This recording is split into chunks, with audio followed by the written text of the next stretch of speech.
About 50 years ago, an astronaut returning from the moon experienced things that he couldn't find a scientific explanation for. So, with some colleagues, he launched a new science focused on the mind and how it works in the body and across space and time. It's the field of Noetics, where the tools of modern science are used to help us understand how what we think and feel affects us and the world around us. Now, this is Dr. Ruth Miller's Noetic Moments from the studios of KXCR Community Radio in Florence, Oregon.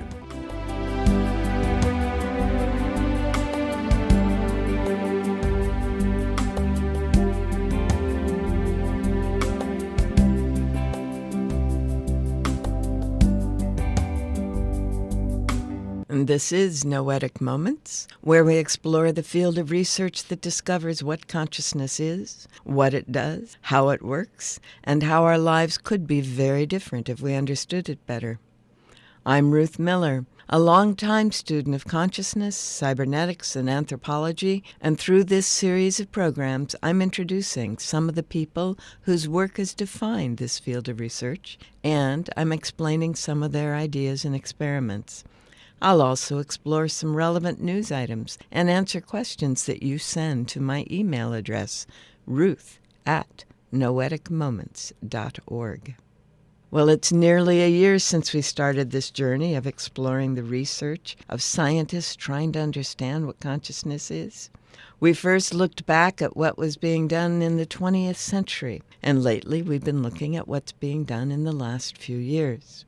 From Sigmund Freud and Carl Jung, we learned that most of what goes on in the mind is not in our conscious awareness at all, but goes on in unconscious processes, and that our minds can be thought of as having three parts: what we are aware of, our personal awareness or normal thought processes; what we aren't aware of, that's keeping our bodies going, and also includes our fears and beliefs about potential threats and dangers, which we call the individual subconscious; and what we aren't aware of that enlivens our beings and guides us in our actions, which we can call the individual superconscious.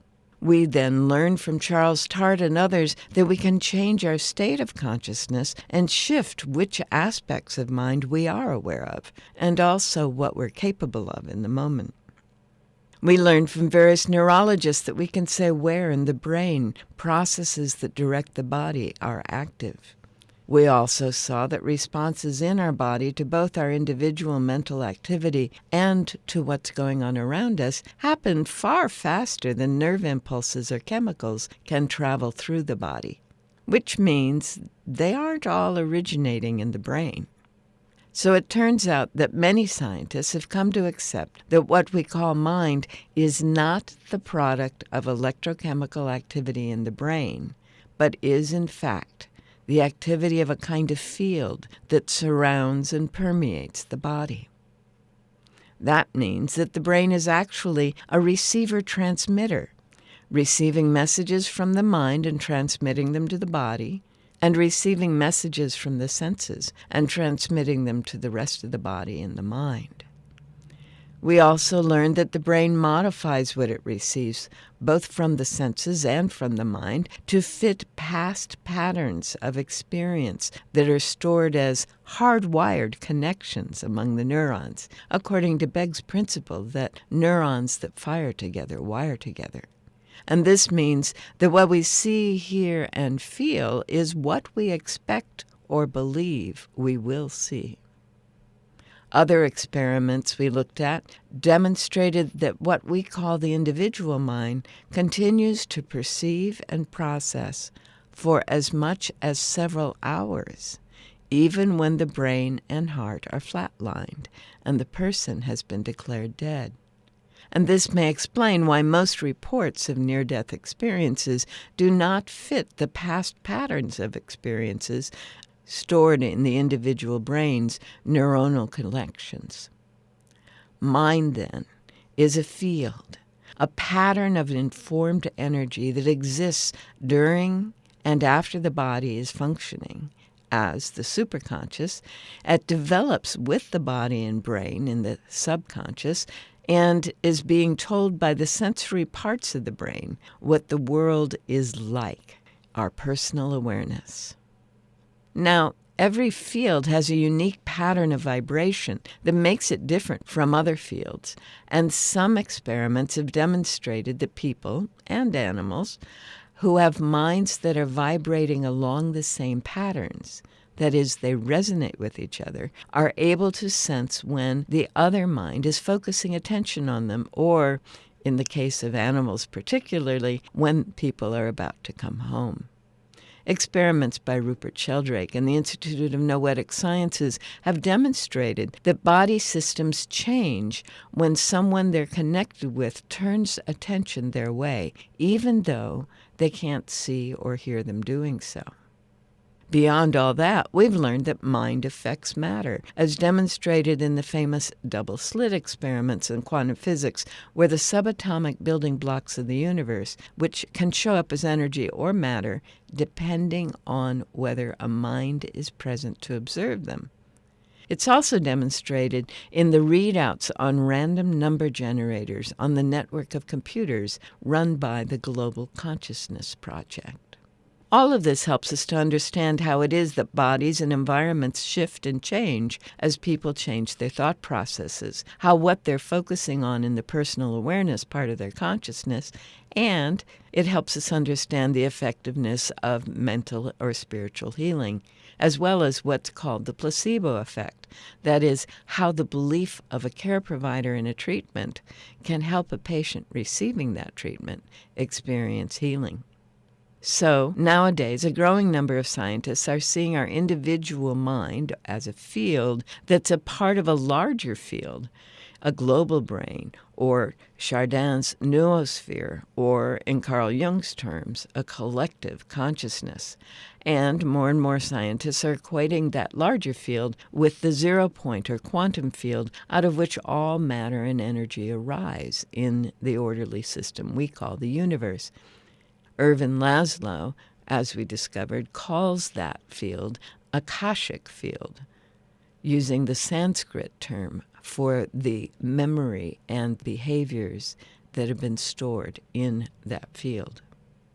Based on all of those, we've begun to explore some of the more popular ideas of how the mind might work, including the way the universe reflects what we've been focusing on in what's often called the law of attraction, and the way we can access the information in that Akashic field through insight, intuition, and what is now called channeling. You can catch up on our past shows on the KXCR.net archives. Click on the little cloud up in the banner at the top of the KXCR.net screen, and you can find them on our website, www.noeticmoments.org, where you'll also find links to the clips, books, and authors that I mention. Well, as I said, for the last couple shows, we've been looking at some of the recent research around the process of accessing the information in the larger mind of which ours is part. Over the last 50 years, it's clearly been demonstrated that the mind is a field of pattern energy within a larger field and an even larger field, up to that field that is everywhere in the universe, which we've been calling the Akashic field. And when we're aware of that, once we accept that, we open the door to accessing whatever information, whether that be memories, wisdom, or guidance, that we focus our attention and intention on within the field. If we think of it as nested boxes, each one limited only by the thoughts and feelings we're holding at any given time, it makes better sense. The smallest box or field is our personal awareness of our bodies and our immediate environment and what we've been thinking about. This is what the brain is going over and over in the normal thought structure, and is what the neurons that make up the brain are hardwired, in quotes, to perceive, feel, and experience over and over. The next level of our individual field is the body-mind. This is the individual subconscious, the ongoing processes of the body as affected by what the brain is receiving from the individual mind. The normal thought structure in the brain affects the body-mind, but it's also affected by other unconscious processes that are operating in the field of mind. These processes include directions for the heart function and the other organs in the system. It directs hormones releases, regular system operation, where tension is held in the body, how fluid flows in the body based on the mixture of images, memories, beliefs, and feeling that the subconscious mind, the body-mind, holds. Carolyn Myss, M-Y-S-S, author of Anatomy of the Spirit and Why People Don't Heal and How They Can, is addressing this characteristic of mind when she says that the body is the unconscious mind. Medical researchers and biologists have observed that tissue from a body that the mind is normally flooded with positive and enjoyable thoughts and feelings tend to be stronger and healthier than the tissues of people whose minds are habitually angry and stressed. We can get in touch with this subconscious mind by observing our emotions and sensations in any given moment. And this is much of the training for people who are exploring how to expand their capacity. And we can change what's going on in the subconscious mind by choosing different emotions and sensations, focusing on different experiences and memories, and listening to different kinds of music, different kinds of news, and other information sources.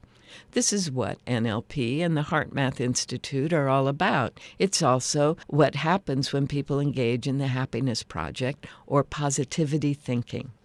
There is more to the individual mind, however, than our habitual thoughts and the management of our body.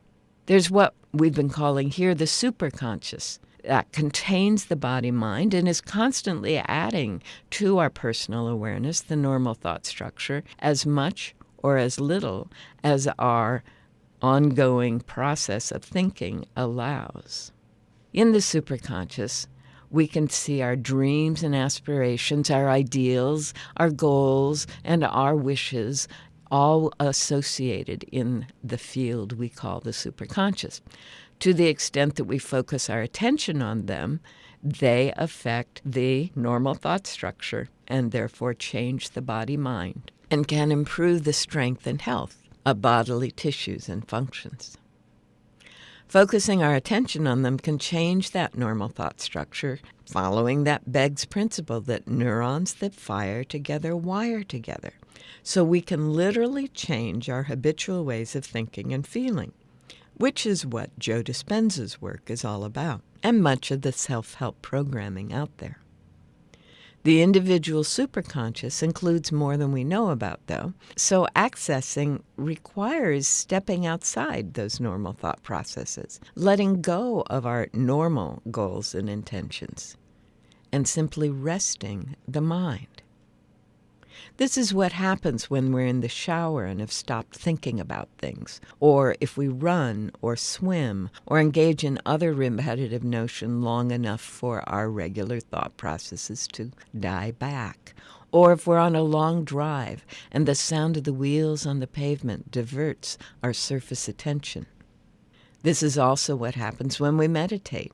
We're allowing the normal thought structure to be diverted by our breathing or a mantra, or a background sound that we're focusing on.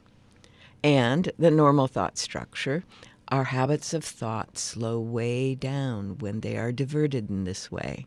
So the activities that are going on in the superconscious can enter our awareness. This is why in near-death experiences, there is no normal thought process, right? The brain is flatlined. Therefore, the superconscious can be our awareness. So the three aspects of individual mind are all operating all the time. They're all accessible as we learn how to shift our personal awareness, our state of consciousness, and our normal thought structure. But the individual mind is not isolated. Each of us is part of a network of other beings, and the fields of mind associated with those other beings affect us. We're part of some kind of family system which includes the people we feel connected to, whether that's by obligation or preference, and the animals included in our circle. The family system has a field that's made up of the combination of the individuals and is part of a history of family and a history of family roles in the culture, with patterns of habits derived from that history and from cultural norms for those roles. For example, most of us assume that the husband will do certain things, and the wife will do certain things, and the children will do other things and act in other ways, and all of them feel the feelings associated with their roles. Of course, those assumptions aren't necessarily what actually happens, and sometimes the assumptions are so below our regular consciousness that we don't even know that we're expecting these people to act in these ways. We're also part of the fields of our workplaces, our neighborhoods, our churches, our towns, our counties, our states and nations, and part of the field of humanity as a whole. All of them like nested boxes, each one containing the other, in which the other is functioning in its own way. And ultimately, we are part of the field of consciousness of all life on this planet. We behave in certain ways simply because we are earthlings.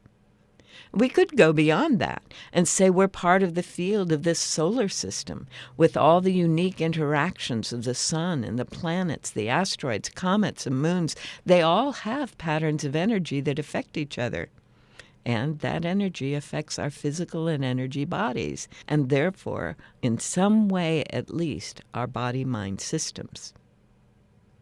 Then, ultimately, our individual minds are part of the infinite field of information of energy that we have been calling the Akashic field, the quantum field, the zero-point field, which contains all possibilities in this universe, possible pasts, presents, and futures, and through which the universe we are part of is organized and constantly evolving. These larger fields affect both our subconscious and superconscious minds all the time. They're rarely in our normal awareness, so we usually operate as if they don't exist.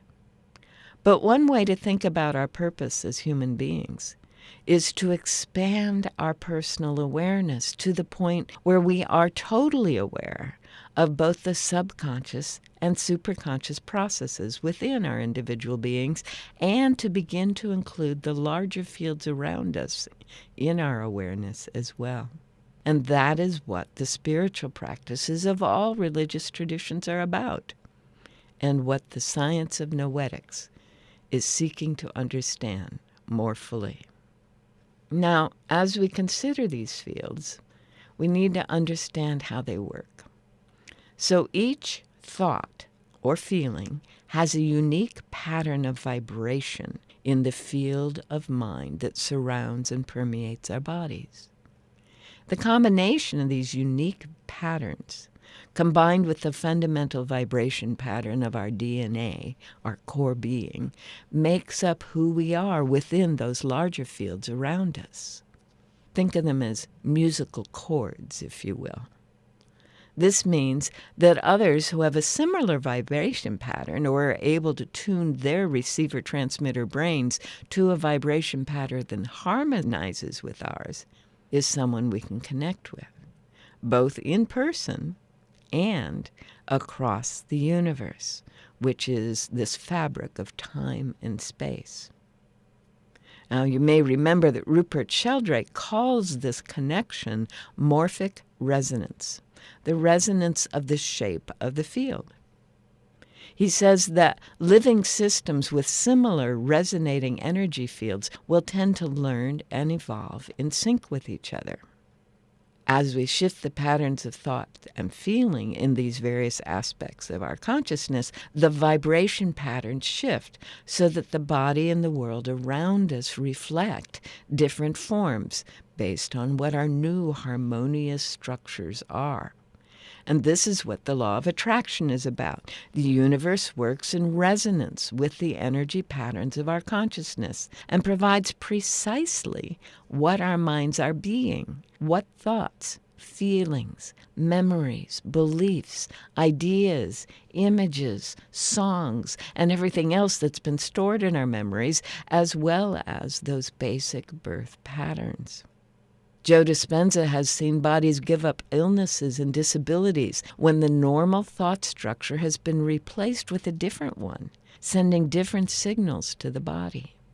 So, if you want to change your life, you need to change your habit of thought and feeling and begin to replace the old ideas and images and memories with new ones that resonate with the life you want to be living. In order to make this happen, you need to stop your normal thought processes. This is the essential key.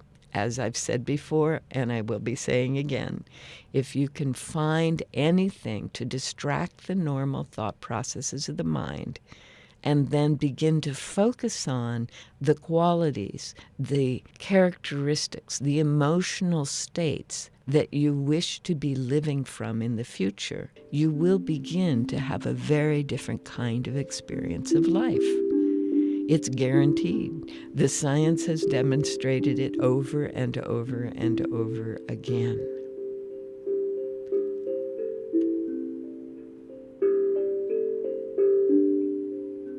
Well, if you just tuned in, you are listening to Noetic Moments, recorded in the studios of KXCR Community Radio in Florence, Oregon. And that sound tells me we need to look at what's going on in the world today and what you, the listeners, are curious about. A couple of recent studies caught my attention. One of them had to do with octopuses and the other with rats. Both of them had to do with how the nerves in the body are connected to each other and used new imaging techniques to help us see them clearer. In the rats, some neurologists in Australia have been able to use some new imaging techniques to see how nerve signals associated with pain travel through the motor cortex, actually through a layer of tissue well below the surface of the motor cortex, and so they affect other parts of the brain and are modified depending on what's going on in that motor cortex at the time. This validates the experiences of athletes and dancers who have learned to just keep on doing their routine, disregarding any injury they may have incurred, as in the famous story of Patrick Swayze breaking his ankle as he jumped off the stage at the end of the film Dirty Dancing and just kept on smiling and dancing. The motor cortex overrode the pain signals until it was done doing what it was doing. It's amazing what our minds are capable of.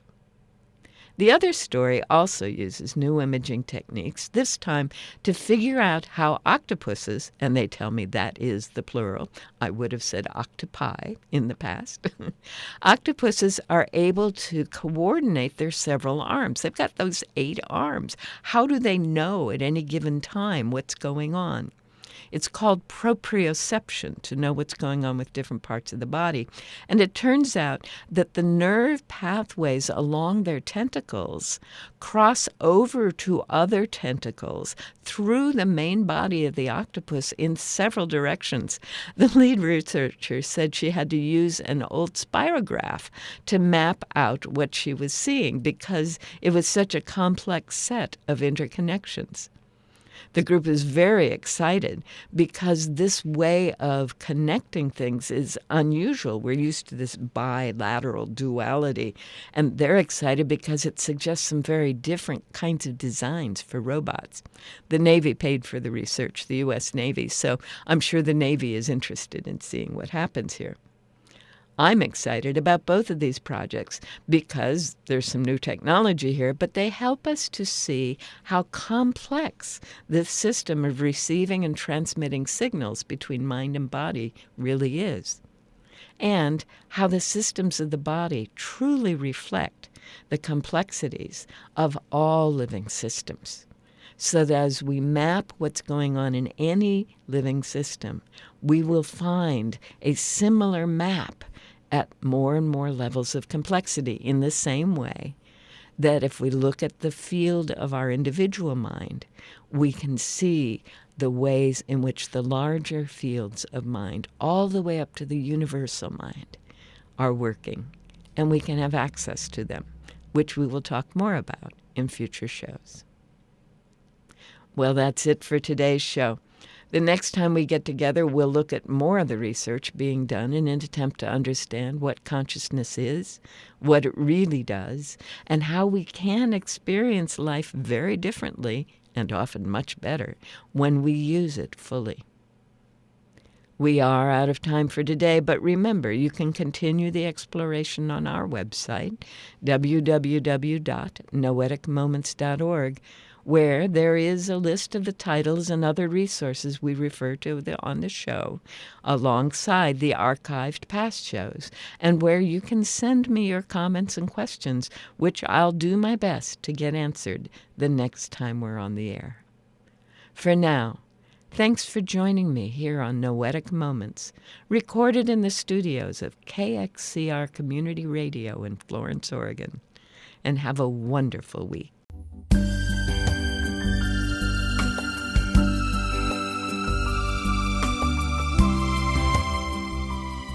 You've been listening to Dr. Ruth Miller's Noetic Moments. This program is produced in the studios of KXCR Community Radio in beautiful Florence, Oregon, supported by you, our listeners. Our theme music is Tumbling Planets, composed and performed by Jeff Lovejoy.